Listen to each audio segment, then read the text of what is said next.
नमस्कार दोस्तों, आज की इस करेले की वीडियो से आपको बहुत कुछ सीखने को जानने को मिलेगा क्योंकि इस वीडियो में हम आज आपको बताएंगे कि हम अपनी फसल से कितने ज़्यादा उत्पादन निकाल सकते हैं। बस कुछ ही लोग हैं जो अपनी फसल से उतना उत्पादन निकाल पाएंगे जितना वो सोचते हैं, क्योंकि कई बार करेले की फसल में आपने देखा होगा कई बार फल फूल झड़ने की समस्या, फल फूल सड़कर ख़राब होने की हमारी फसल पीली पड़ जाती है। इस तरीके की समस्या के कारण 10 से 20% तक उत्पादन कम हो जाता है। तो आज की इस वीडियो में हम आपको बहुत ही सारे जो है कम खर्च में कम अच्छी तरीके से जो है कंट्रोल करके और लोगों की तरह हम भी अपनी फसल से ज़्यादा उत्पादन निकाल पाएँ।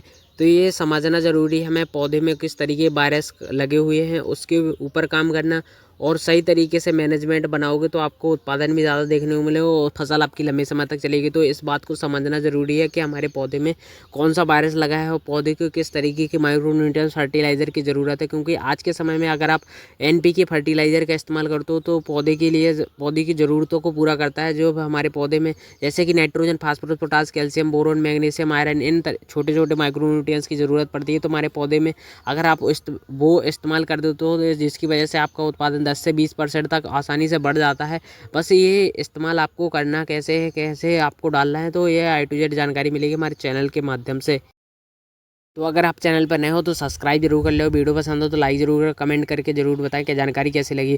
तो सबसे पहले बात करते हैं, अगर आप किसान हो तो आपको पता ही होगा कि जुताई जितनी बेहतर करोगे उतना हमें अच्छा मैनेजमेंट भी देखने को मिलेगा और पौधे की जड़ें ग्रोथ करेगी, पौधा का तना मजबूत रहेगा और ज़्यादा से ज़्यादा हमें फसल की स्वस्थ और हरी भरी बनी रहेगी। तो जुताई करने के बाद आपको क्या करना है, सड़ी हुई गोबर का खाद की इस्तेमाल करना है, जिससे अगर आप ऐसे ही खेत में बिखेर देते हो तो इसका फ़ायदा वो ये होता है कि हमें ज़्यादा मात्रा में यूज करनी होगी तभी हमारे पौधे को सही तरीके से मिल पाएगा। लेकिन अगर आपके पास ज़्यादा नहीं है और ज़्यादा आप नहीं डाल सकते तो मेरे हिसाब से आप बेड बाई बेड एक लाइन के अनुसार बेड में डालो, जानकारी मिलेगी, फायदा भी अच्छा होता है। मैं तो इसी तरीके से मैंने डाला हुआ है, तो बेड बाई बेड डाला हुआ है। उसके बाद हमने ड्रिप लाइन डाली हुई, ड्रिप लाइन के बाद उसको मल्चिंग कर दिया है। इसके लिए आप मेरे हिसाब से अगर आप डालते हो तो बेड बाई बेड डालो, जिससे आपको फायदा भी अच्छा मिलेगा। पौधे के यहाँ सड़ी हुई गोबर की खाद रहेगी तो इससे अपने पौधे की जड़ें भी ग्रोथ करेगी, मिट्टी भुर भी रहेगी, नमी बनी रहेगी पौधे के यहाँ पर। तो इसकी वजह से होता क्या है कि सरमायु इसमें सबसे पहले बेसल डोज में हमें क्या डालना चाहिए, ये बहुत सी बड़ी कोई समस्या होती है बहुत से सरमायु। तो इसलिए हमें सबसे पहले DAP लेना है और इंसेक्टिसाइड जो तरीके की गलत आते हैं तो इसके लिए हमें डाल देना है। जैसे ही पौधा लगाते हैं तो उसमें जड़ सड़ने की समस्या आती है, गलने की समस्या, तो हमें DAP यूरिया डालनी है, DAP पोटास और जो है इसके साथ लेना है मैग्नीशियम सल्फेट। करेले की खेती कर रहे हो तो क्योंकि मैग्नीशियम सल्फेट से करेले की फसल खेती में सबसे ज़्यादा जरूरी होता है, आपको पहले अच्छी तरीके से समझ करते आ रहे थे, जिसकी वजह से होता क्या है हमारे पौधे की इस्तेमाल ग्रोथ खेत में डालना होती है, हरी भरी रहती है और उत्पादन ज़्यादा मात्रा में यूज करना पड़ेगा, आपको ज़्यादा मात्रा में डालना पड़ेगा। लेकिन अगर आप बाकी आप फिर बाद में भी कम मात्रा में सड़ी हुई गोबर की खाद तो magnesium bed by bed line by line अगर आपने जैसे ही मल्चिंग कर लिया करेले की लाइन बाई लाइन लगाने से पहले आपको 2 दिन पहले कम हो जाएगा पानी चलाना है, उसके बाद आप इसको आसानी से डाल भी पाओगे, बीज लगा देना है। क्योंकि अगर पौधे पेड़ के यहाँ पर थोड़ी गर्मी बनेगी तो वो भी होता है, क्योंकि अगर आपको खराब कर सकती है। कई बार होता क्या है बीज ज़्यादा लगा देते हैं, ज़्यादा मात्रा में लगाते रहते हैं बीज, लेकिन होता क्या है सड़कर खराब हो जाते हैं बीज। कई बार होता क्या है बेड हमारा सबसे बड़ी किसानों की सबसे बड़ी समस्या होती है। तो मेरे हिसाब से अगर आपको नहीं आ रहा समझ नहीं हो पा रहा सही से तो आप मेरे हिसाब से आप प्रोट्री में नर्सरी डालो और उसके बाद प्लांटेशन कर दो, जड़ें भी ज़्यादा से ज़्यादा फायदा भी अच्छा होता है, सारा अच्छी तरीके से पौधा जर्मिनेशन भी हो जाता है और नमी लॉस भी नहीं होता, क्योंकि आज की डेट में बीज बहुत महंगा आता है। अगर आपने ज़्यादा पानी थोड़ी बहुत चला दिया तो इससे बीज सड़कर ख़राब हो जाएंगे, तो ऐसा बिल्कुल भी नहीं करना होता है। जो लोग बीज लगाते हैं तो उनके लिए परफेक्ट बताता हूँ कि आपको जो है होल लेना है, पहले आपको 2 दिन पहले अच्छी तरीके से पानी चला देना है बेड ड्रिप के जरिए, तो जिससे आपका पूरा बेड गीला हो जाएगा। तो गीले होने के बाद आपको बीज लगा देना है, बीज के बाद आपको बिल्कुल भी पानी नहीं चलाना है जब तक आपका जर्मिनेशन होकर निकल रहा है, बिल्कुल भी पानी नहीं चलाना है। अगर आप पानी चला देते हो तो अगर ज़्यादा भी हो जाता थोड़ा भी तो वो बीज सड़कर ख़राब हो जाते। तो इस तरीके की समस्या ना हो, तो इसलिए आप प्रोट्रे में नर्सरी तैयार करो, 20 से 25 दिन में तैयार हो जाएगी, फिर बाद में प्लांटेशन कर दो, वो भी शानदार रहता है। तो अगर आपको समझ आ गया हो तो वही आगे वीडियो देख सकते हैं। यहाँ पर जैसे ही पौधा हमारा 5 से 10 दिन का हो जाता है तो हमें NPK 19-19 और होमिक एसिड का ड्रेंचिंग लेना है। ड्रेंचिंग लेते समय आपको विशेष ध्यान देना है कि हमारी पौधे की जड़ें नहीं सड़ रही हैं, पौधा हमारा सड़कर गिर नहीं रहा है। कई बार होता क्या है, हमारे छोटे पौधे ही होते हैं, सड़कर ख़राब होने लगते हैं, जड़ें अच्छी तरीके से ग्रोथ नहीं करती हैं। तो हमें सबसे पहले क्या करना है, होमिक एसिड लेना है ड्रेंचिंग में। उसके साथ आप फंगीसाइड का भी ड्रेंचिंग ले सकते हो, यूपीएल साफ फंगीसाइड या मैनकोजेब कार्बनडाजिम मैनकोजेब होता है, तो उसमें उसका भी आप ड्रेंचिंग ले सकते हो। और अगर आपको ज़्यादा समस्या देखने को मिल रही है तो इसका आप जो है ड्रेंचिंग के साथ आपको क्या करना है, NPK 19-19 होमिक एसिड और जो है फिब्रुलिन 5% आता है, उसका अगर आप स्प्रे कर दो, वो मतलब जड़ों में ड्रेंचिंग कर दो तो भी जड़ सड़ने की समस्या वो कंट्रोल हो जाती है। इसलिए अगर आप जो है बेड तैयार करो, उसके साथ बेसल डोज में इंसेक्टिसाइड दानेदार का स्प्रे जो है डालोगे बेसल डोज में, तो इससे आपको जो है इस तरह की समस्या बिल्कुल भी नहीं देखने को मिलेगी। जैसे ही हमारी फसल 20 से 30 दिन की हो जाती है, तब हमारे जो है पौधे में ज़्यादा से ज़्यादा शाखाएँ निकलती थी, ज़्यादा से ज़्यादा बेल निकलने लगती हैं।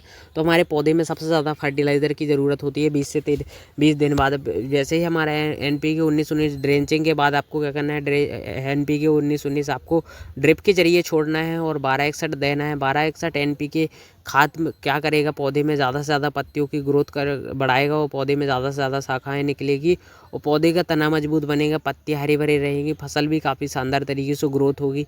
NPK 19-19 का इस्तेमाल करने से आपकी जो है वनस्पति अवस्था में काफ़ी फसल का सुधार होगा। और 12-61 से आपका किसान भाई ये होता है कि अगर आपकी जो है बेल सीधी तरीके से ऊपर ही बढ़ती जाती है, लेकिन होता क्या है, नीचे से शाखाएं नहीं बनती हैं। शाखाएं बनने के लिए आपको 12-61 का इस्तेमाल करना है, जिससे पौधे में ज़्यादा से ज़्यादा शाखाएं बनेंगी और पौधे में फल फूल आएंगे और ज़्यादा से ज़्यादा शाखाएं बनेंगी, तना मजबूत होगा, पत्तियाँ हरी भरी रहेंगी। तो ये बहुत ज़्यादा ज़रूरी है 12-61। और 12-61 के बाद आपको 13-0-45 देना है, जिससे पौधे में जो छोटे छोटे फूल आ रहे होते हैं, देख सकते हो आप किस तरीके से जो फल आ रहे हैं, जो फल वो पीले पड़कर झड़कर ख़राब हो सकते हैं। क्योंकि अगर पौधे को सही तरीके से भोजन नहीं मिला, सही तरीके से फर्टिलाइज़र नहीं मिला, तो वो पीले होकर झड़कर ख़राब हो जाएंगे। तो यही हमारा 10 से 20% तक लॉस हो सकता है। तो इसीलिए मेरे हिसाब से अगर आप इस अवस्था में आ चुकी है, आपकी फसल के फूल निकलना स्टार्ट हो चुके हैं, तो आप 13-0-45 और 12-61 का इस्तेमाल करो। और आप 13-0-45 के बाद आप अगर जैसे ही फल फूल सेटिंग होने लग जाएं, तो आप 13-0-45 के बाद आपको क्या लेना है किसान भाइयों, 12-61 13-0-45 के बाद कैल्शियम बोरोन का आपको स्प्रे लेना है। कैल्शियम बोरोन से आपके जो फल फूल आएंगे वो भी सारी तरीके से सेटिंग होंगे, पौधे की बढ़वार होगी, पत्तियाँ अच्छे तरीके से ग्रोथ बनेंगी और पौधे में रोग प्रतिरोधक की क्षमता भी बढ़ेगी। और समय समय पर इसमें जो है आपको क्या करना है, स्प्रे में लेना है, जैसे कि इंसेक्टिसाइड में रस्सू से कीटों के लिए दवा लेनी है, और एक लेना है आपको फंगीसाइड, जिससे आपके पौधे में फंगस जनित रोग बीमारियां लगती हैं वो भी आपकी कंट्रोल होंगी। और इसके बाद आपको एक टॉनिक का ज़रूर इस्तेमाल करना है। आप किसी भी दवा के साथ टॉनिक का इस्तेमाल ज़रूर करो, जिससे आपको बहुत बेहतर रिजल्ट मिलता है। पौधे की बढ़वार के साथ साथ पौधे की जो है फल फूल सेटिंग करने में मदद करता है। तो इसके लिए आप जो है टॉनिक के साथ एक फंगीसाइड और एक इंसेक्टिसाइड और एक ये फंगीसाइड आप किसी भी तरीके का ले सकते हो। मेरे हिसाब से तो आप यूपीएल साफ फंगीसाइड ले सकते हो या अल्ट्रागोल्ड ले सकते हो, जिससे आपको बहुत ही शानदार रिजल्ट मिलता रहेगा।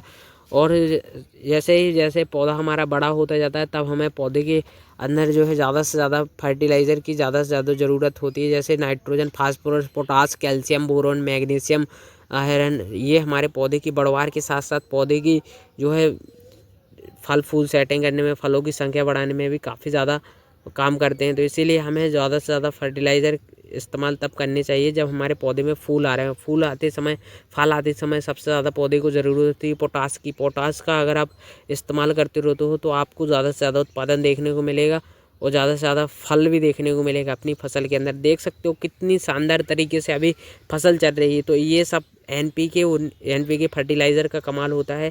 ऐसा नहीं है आपके यहाँ की मिट्टी अलग है, मिट्टी तो थोड़ा मोड़ा अंतर रहता है मिट्टी में, लेकिन अगर आप NPK फर्टिलाइज़र का इस्तेमाल करते हो तो इससे काफ़ी ज़्यादा फ़ायदेमंद होता है। पौधे की रोग प्रतिरोधक क्षमता भी बढ़ती है। और जहाँ तक मेरे हिसाब से बात करूँ तो पौधे की देख सकते हो सारी तरीके से जिसमें समस्याएं भी बिल्कुल भी नहीं आ रही हैं और 100% तक अच्छी तरीके से बेहतर तरीके से ग्रोथ कर रही हैं। पत्तियां भी दे सकते हो।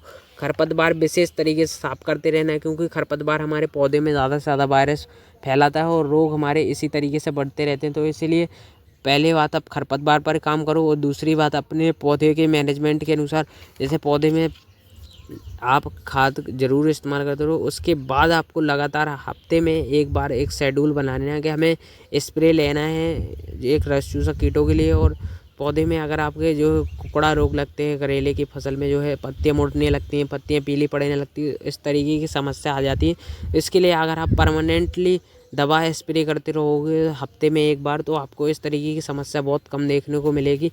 और अगर आप किसी भी प्रकार की बेल वर्गीय सब्जियों की खेती करते हो तो सबसे पहले आपको ध्यान रखना है कि हमें इसकी समय पर जो है मचान विधि तैयार करनी है, क्योंकि समय पर अगर आप मचान विधि नहीं बनाओगे तो इससे आपको बहुत बड़ा नुकसान देखने को मिल सकता है। क्योंकि कई बार होते क्या हैं, लोग करते क्या हैं कि हमें जो है उन्हें बेल वाली सब्जियां की खेती लगा दी, लेकिन उनका पंडाल जो है मचान सही से तरीके से नहीं बन पाया, जिस वजह से होता क्या है उनकी बेल जो है ज़मीन में रखी रहती थी। ज़मीन में अगर आपकी 10 से 20 दिन तक बेल रखी रहेंगी तो इससे होगा क्या, हमारी ज़्यादा से ज़्यादा शाखाएँ नहीं बढ़ेंगी और ज़्यादा से ज़्यादा रोग वहीं से रस चूसक कीटों का अटैक ज़्यादा से ज़्यादा हो जाएगा। और अगर आप जो है लगातार जैसे ही हमारा पौधा जर्मिनेशन हो, बेल लगातार हमारी अच्छी तरीके से ऊपर तरीके से बढ़ती गई तो हमारा जो है काफ़ी शानदार तरीके से जो है बेल भी बढ़ती जाती हैं और पौधा हरा भरा और स्वस्थ बना रहता है। तो इसीलिए हमें जो है हफ्ते में बदल कर रस चूसक कीटों के प्रति हमें दवा का स्प्रे लेते रहना है और लगातार हमारे इसी तरीके से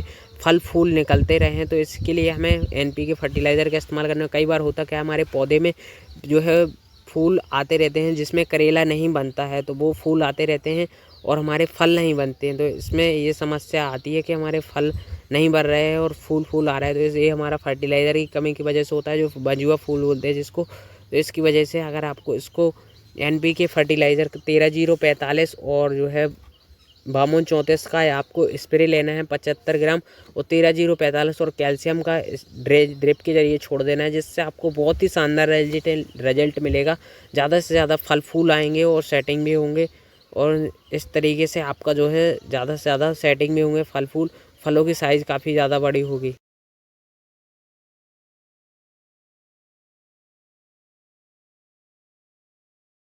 कई बार आपने देखा होगा कि बहुत से लोग करेले की खेती करते हैं, लेकिन करेला उनका जो है ज़्यादा उत्पादन नहीं निकल पाता, फल ज़्यादा सेटिंग नहीं हो पाते, फल हमारे छोटे रह जाते हैं। इसीलिए हमें जो पौधे की ज़रूरत है, जैसे कि हमारे पौधे को जो nitrogen, phosphorus, potash, calcium, boron, जब हमारे पौधे में ज़्यादा से ज़्यादा फल फूल लग रहे होते तो हमें ज़्यादा से ज़्यादा नाइट्रोजन, फास्फोरस, पोटास का इस्तेमाल ज़रूर करना है। क्योंकि जो लोग सोचते रहते हैं कि हम यूरिया DAP डालेंगे तो हमारा उत्पादन ज़्यादा निकलेगा। यूरिया DAP से आपका जो है पौधे में हरियाली तो बनी रहती है, लेकिन उत्पादन हमारा नहीं निकलता, फल फूल सेटिंग नहीं होते, ज़्यादा फल नहीं। तो किसान भाइयों, मैंने जो अब तक इस्तेमाल किया हुआ है मैं आपको वही बता रहा हूँ। ज़्यादा मात्रा में यूरिया का इस्तेमाल नहीं करना है, जिससे होगा क्या कि आपकी पौधे की बेल तो ज़्यादा बढ़ती जाती है, लेकिन उसमें फल फूल सेटिंग नहीं होते, ज़्यादा से ज़्यादा शाखाएँ नहीं बनती। तो इसीलिए आपको जो है 1261 का NPK इस्तेमाल करना है, जिससे आपके पौधे में फलों की साइज़ भी बढ़ेगी और ज़्यादा से ज़्यादा पौधे की बेल भी नहीं बढ़ेगी, ज़्यादा से ज़्यादा शाखाएँ निकलेगी, आपकी शाखाएँ निकलेगी, वो बेल भी बढ़ेगी, उत्पादन भी बढ़ेगा। 1261 का इस्तेमाल करना है। जैसे और अगर आप सोच रहे हो कि अगर आपकी पत्तियाँ पीली पड़ रही हैं और फल फूल पीले पड़ रहे हैं, तो आपको मैग्नीशियम सल्फेट का इस्तेमाल करना है। मैग्नीशियम सल्फेट में आपका क्या होगा, पौधे की सही तरीके से प्रकाश संश्लेषण की क्रिया बढ़ेगी, पौधे की पत्तियाँ हरी भरी रहेंगी, फसल आपकी शानदार तरीके से हरी भरी रहेगी। मैग्नीशियम सल्फेट के बाद आपको क्या करना है, 13-0-45 और कैल्शियम का जो है ड्रिप के जरिए छोड़ना है, जिससे ज़्यादा से ज़्यादा फल फूल सेटिंग होंगे और ज़्यादा से ज़्यादा फलों की साइज़ भी बड़ी होगी। तो ये 3 शेड्यूल बताए हुए हैं, आपको लगातार 2 से 2 3 दिन छोड़ के इस्तेमाल करना है। जब आपकी 55 से 60 दिन की ये फसल हो चुकी है तो ये तरीका ज़रूर आजमा लेना आप। इस शेड्यूल पर आप खाद ज़रूर इस्तेमाल करना है, जिससे आपको उत्पादन में आपकी काफ़ी बढ़वार देखने को मिलेगी। और किसान भाइयों, आपका जब उत्पादन बढ़ रहा हो, जब ज़्यादा उत्पादन नहीं कर रहा हो, तो आपको लगातार हफ्ते में 1 से 2 हफ्ते में एक बार जो है फर्टिलाइज़र ज़रूर इस्तेमाल करना है, जो कि आपके फलों की साइज़ को बड़ा करने में और पौधे की जो वृद्धि और विकास करने में काफ़ी काफ़ी ज़्यादा मदद हो उन फर्टिलाइज़र का इस्तेमाल करना है। उसके लिए हमने अलग से वीडियो बना रखा है, उसको जाकर देख सकते हो। और इसी वीडियो में भी जो हमने फर्टिलाइज़र बताए हैं उनका भी अगर आप इस्तेमाल करते रहते हो तो काफ़ी शानदार तरीके से आपको फ़ायदा देखने को मिलता है, क्योंकि हमने जो इस्तेमाल करते आ रहे हैं काफ़ी समय से, इसी की वजह से हमारा जो उत्पादन आज निकल रहा है। नहीं तो हमारी भी स्थिति वो ये थी कि हमारी फसल जल्दी ख़राब हो जाती थी, उत्पादन कम निकलता था और ज़्यादा से ज़्यादा फलों की चमक भी नहीं रहती थी, तो हमारे रेट जो है कम देखने को मिल जाता। लेकिन आज के समय की स्थिति ये है कि हमारा रेट भी काफ़ी शानदार हो जाता है और जो है हमारा फलों की साइज़ भी काफ़ी चमक रहती है और ज़्यादा से ज़्यादा उत्पादन भी निकलता है। तो इसका कारण है NPK। हमने आज के समय में अगर आप सोच समझ कर और जो है पौधे की ज़रूरत के हिसाब से काम करोगे तो आपका उत्पादन भी ज़्यादा निकलेगा। और किसान भाइयों, आपको जो है थोड़ा थोड़ा डोज भी बढ़ाते रहना है और हफ्ते में एक बार टॉनिक का इस्तेमाल करना है और रस चूसक कीटों का इस्तेमाल करना है।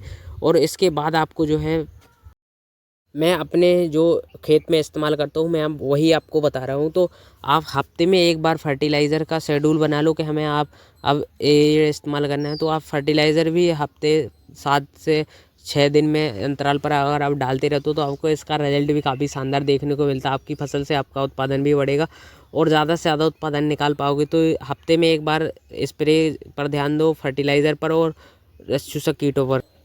ऐसा नहीं है, फसल हमारी भी ख़राब होती हैं, हमारी भी पहले ख़राब हुआ करती थी और आज भी बहुत से लोगों की इस तरीके से देख सकते हो। मैं आपको दिखा रहा हूँ, इस तरीके से फसल पत्तियाँ मुड़ने लगती हैं, पत्तियाँ ख़राब हो जाती है। तो इस तरीके से हमारा उत्पादन 20% तक कम हो जाता है इस स्टेज में। तो किसान भाइयों, ये हमारे विशेष ध्यान देना होता है कि अगर आप लगातार जो शेड्यूल वाइज काम कर रहे हो हफ्ते में एक बार, तो इस तरीके की समस्या आपको ना ही देखने को मिलेंगी। क्योंकि अगर आप ये रस चूसक कीट की वजह से ज़्यादा से ज़्यादा समस्या मिलती है और फंगस जनित रोग की वजह से ये इस तरीके की समस्या आती है। और विशेष तरीके की समस्या लगती है करेले में, सफ़ेद मक्खी का अटैक होता है, माइट का अटैक होता है और जो है थ्रिप्स का अटैक हो गया और जो है ज़्यादा से ज़्यादा इसमें डाउनी मिल्ड्यू का अटैक होता है। इस तरीके की समस्या आती है। अगर खेत की जो है खरपतवार को ख़त्म करते रहोगे, इस पर आप खरपतवार बिल्कुल कम रहेंगे, तो इससे आपको जो है ज़्यादा से ज़्यादा फंगस नहीं फैलेंगे, ना ज़्यादा ही डाउनी मिल्ड्यू का अटैक नहीं होगा। इसके लिए आप हफ्ते में एक बार दवा का शेड्यूल बना लो, फर्टिलाइज़र का शेड्यूल बना लो। इससे आपको बहुत अच्छा रिजल्ट भी मिलेगा, उत्पादन भी ज़्यादा से ज़्यादा बढ़ेगा।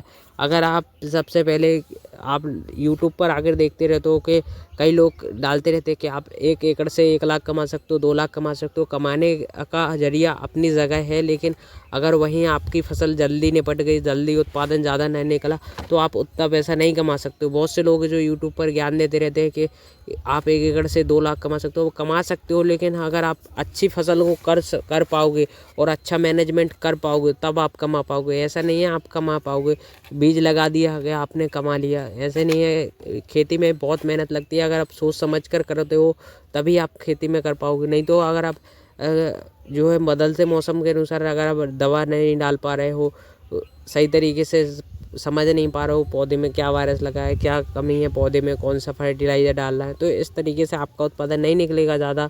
जो लोग काफ़ी समय से करते आ रहे हैं, जो उन्हें ज़्यादा अनुभव हो चुका है, पौधे को देखकर समझ जाते हैं हमें कौन सी दवा का स्प्रे करना है, कौन सी वायरस लगा हुआ है, कौन सा फर्टिलाइज़र की कमी पड़ रही है पौधे में, तो इस तरीके से उनका उत्पादन ज़्यादा निकल जाता है। ऐसा ही हमारा तो कुछ हमारे भी पहले बहुत सारी समस्याएं आती थी पौधे में, पौधा हमारा जल्दी ख़राब हो जाता, हम समझ नहीं पाते थे, ये दवा डाल देते, कभी ये दवा डाल देते, दुकानदार बोल रहा था तुम ये डाल दो, ये डाल दो।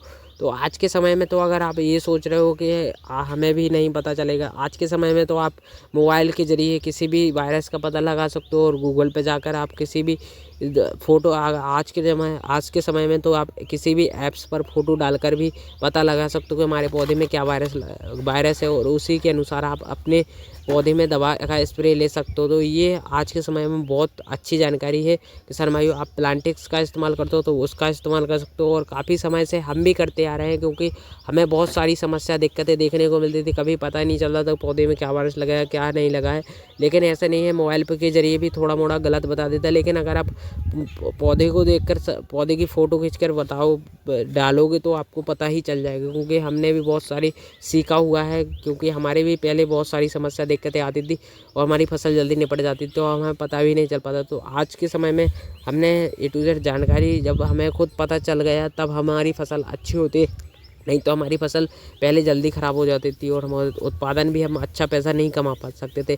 लेकिन अगर आपने सीख लिया और जान लिया और अच्छी तरीके से एक भी फसल को अच्छी तरीके से करने लग गए तो आप खेती से बहुत शानदार पैसा कमा सकते हो। बस आपको ऑफ सीज़न में करनी है। अगर आप जब सभी लोग उसी फसल को कर रहे होंगे तो आपको रेट उस फसल का कम मिलेगा। लेकिन अगर आप जब उस फसल को कोई ना कर रहा होगा तब अगर आप थोड़ी अगैती खेती करोगे या पीछे करोगे तो आपको उसका रेट ज़्यादा ज़रूर मिलेगा पक्का। मैंने इसके लिए हमने वीडियो बनाया हुआ था कि जो मार्च अप्रैल मई जून में करेले की खेती करोगे तो आपको रेट काफ़ी शानदार देखने को मिलेगा। वही हुआ किसान भाइयों, देख सकते हो अभी क्या रेट है। अभी जाकर देख लेना, आज मंडी रेट में 30 से 40, 50, 60 रुपये केजी थोक रेट बिक रहा है। अभी हमारे यहाँ 50 रुपये केजी गया था, थोक रेट बता रहा हूँ। तो फुटकर में तो आपको सोचो ही मत। तो ये हमारी जो है और करेले की खेती का होता है कि अगर आपने सही टाइमिंग में कर लिया, सही समय पर कर लिया तो आपको रेट अच्छा मिलेगा। लेकिन अगर आपको सही जो है नहीं कर पाए तो आपको रेट थोड़ा कम मिलता है, लेकिन उत्पादन भी ज़्यादा मिलता है। इससे ये आपके ऊपर डिपेंड करता है कि आप कब कर रहे हो, कब नहीं कर रहे हो।